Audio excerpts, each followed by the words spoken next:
A man sat before the mirror, staring at the stranger he had turned himself into.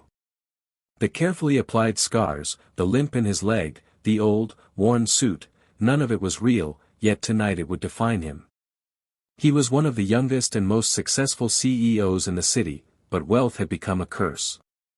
Every smile he received felt rehearsed, every word of affection tied to his fortune. He wondered if anyone could ever love the man behind the empire, the one who sometimes longed for nothing more than a hand to hold in silence. So he made a decision few would dare.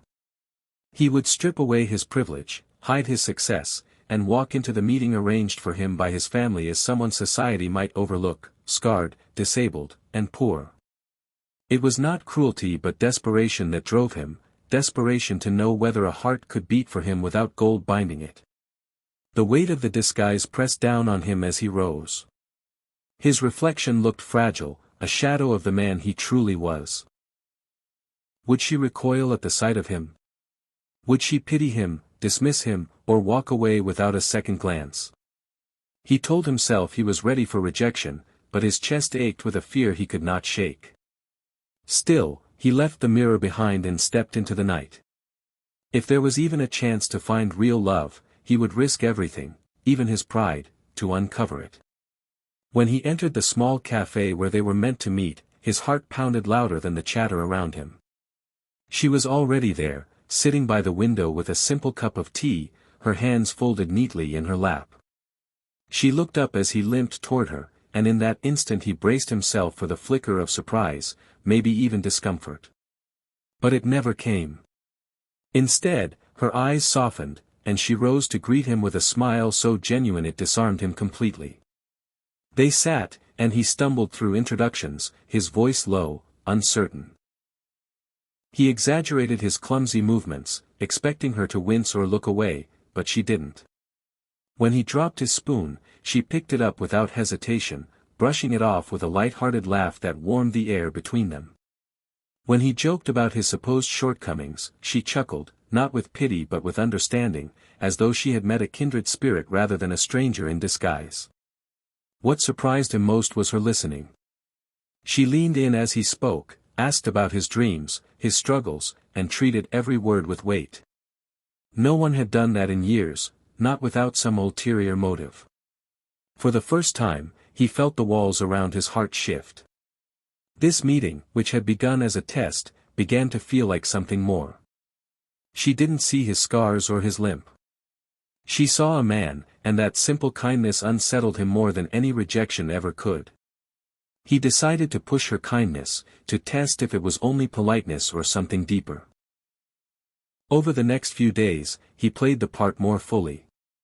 He pretended to struggle with doors, with carrying groceries, even staged moments where strangers turned away from him. Each time, he watched her closely, waiting for her patience to wear thin. But it never did. She was there, steady as the morning sun. When a passerby muttered a cruel remark about his limp, he saw her eyes flash with quiet fire. She didn't argue or cause a scene, but she slipped her arm through his, as if to say, "You're not alone." When he sighed about not having enough money to treat her to dinner, she simply smiled and suggested cooking together instead. Her joy never seemed tied to what he could give, it lived in the small, ordinary moments they shared. He noticed how she carried her own burdens quietly, working long hours, sending part of her earnings to her family, going without things she surely deserved. Yet she never complained.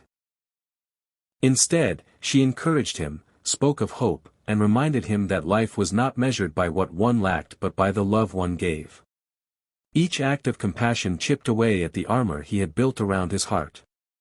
The man who once doubted the sincerity of others now found himself fearing a different truth, that she might be far richer in spirit than he had ever been in wealth. One evening, beneath the soft glow of lanterns in a quiet garden, he could no longer bear the weight of his deception.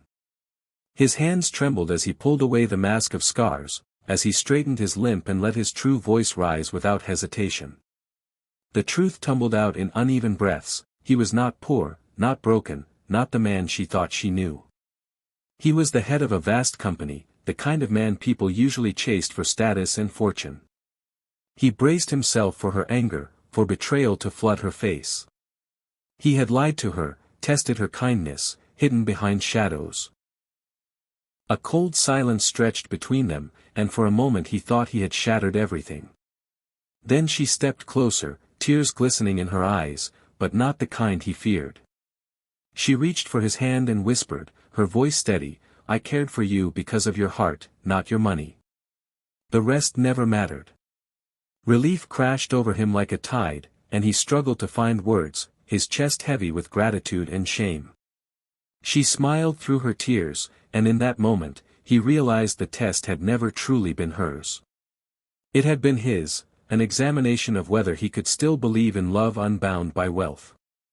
And now, standing before the woman who had seen the man beneath the disguise, he felt richer than he had ever been in his life. From that night forward, their lives took on a new rhythm, simple yet full of joy. No longer bound by disguises or doubts, they walked together with an ease that felt like freedom.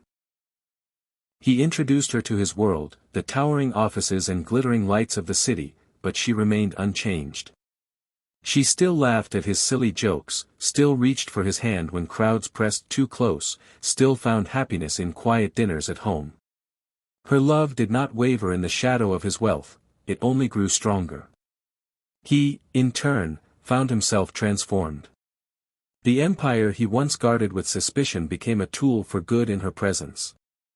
Her compassion inspired him to use his power differently, supporting families in need, creating opportunities for those overlooked, building not just a company, but a community.